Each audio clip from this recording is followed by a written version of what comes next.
बेलायवा नामा सिंचा कक्टमा हाइनो high Agartala rail station थामसी बारा साई एबा 35 लाख रां मारिनि फेंसि दिल न खबै खरक चुकुनो रमखा आगरतलानि पुलिस आबनो तै स्राय स्राय सायखनारका जेआरपी थानानि उसी तापस दास सालब्रुम ब्रुम रमजाक तंगैबो क्रिया राइजा चाय तै बिज्रा मानै तिलां तंमानि बाय हास्तेनि नायमो थांनो तैये गोबांमा सुंमुं कासै टंका हास्तेव।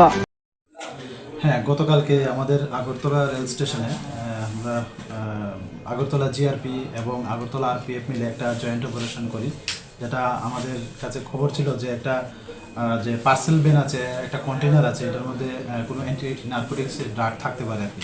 তো এটার সত্যতা আমরা ধরে আমরা আগরতলা জিআরপি এবং আগরতলা আরপিএফ মানে সমস্ত অফিসার এবং স্টাফ আমরা ওইটাকে সার্চ করি সমস্ত আইনি পদ্ধতি মেনে। তো এখান থেকে ওই কন্টেনারটা থেকে ১,৫০০ বোতল কফ সিরাপ উদ্ধার করা হয় এবং সেই সঙ্গে আমরা একটা আগরতলা জিআরপি থানাতে একটা মামলা গ্রহণ করি।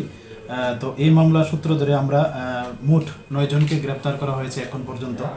তো তাদের নাম জিজ্ঞেস করলে বলে একজনের নাম হলো অমিত কুমার শ্রীবাস্তব, ওনার বাড়ি বিহার রাজ্যে, এবং আরেকজন হলেন চিন্টু যাদব, ওনার বাড়িও উত্তরপ্রদেশ, এবং একজন আছেন সুমন মিয়া, ওনার বাড়ি অভয়নগর আমাদের আগরতলা, এবং তৃতীয় যিনি আছেন ওনার হলো ছুটন দেব, ওনার বাড়ি খয়েরপুর রানীরবাজার থানার অন্তর্গত, এবং একজন আছে আক্তার হোসেন, ওনার বাড়ি তেলিয়ামুড়া খোয়াই ডিস্ট্রিক্ট, এবং আরেকজন আছেন রাজীব সূত্রধর, ডাক নাম ওনাকে সানি, এবং ওনার বাড়ি কৃষ্ণনগর ওয়েস্ট আগরতলা থানার অন্তর্গত।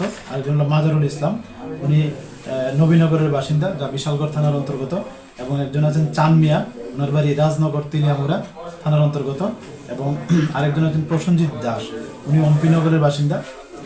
তো আমরা এই ৯ জনকে আজকে মামলা আদালতে প্রেরণ করছি এবং পুলিশ রিমান্ডও চাওয়া হবে, এবং যারাই এই ইলিগেল অ্যাক্টিভিটিসের সঙ্গে যুক্ত আছে আমরা অবশ্যই তাদের আইনের আওতায় আনব। বাজার মূল্য কত?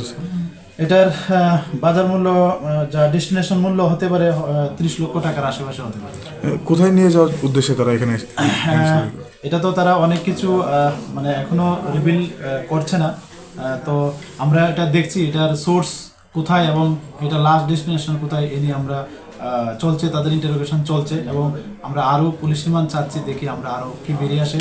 এবং আপনাদের আগেও বলেছি যারা ওইসব কাজের সঙ্গে যুক্ত আছে বা এরকম ধরনের কেস বা ওই কেসের সঙ্গে যুক্ত আছে আমরা অবশ্যই তাদের আওতায় আনব।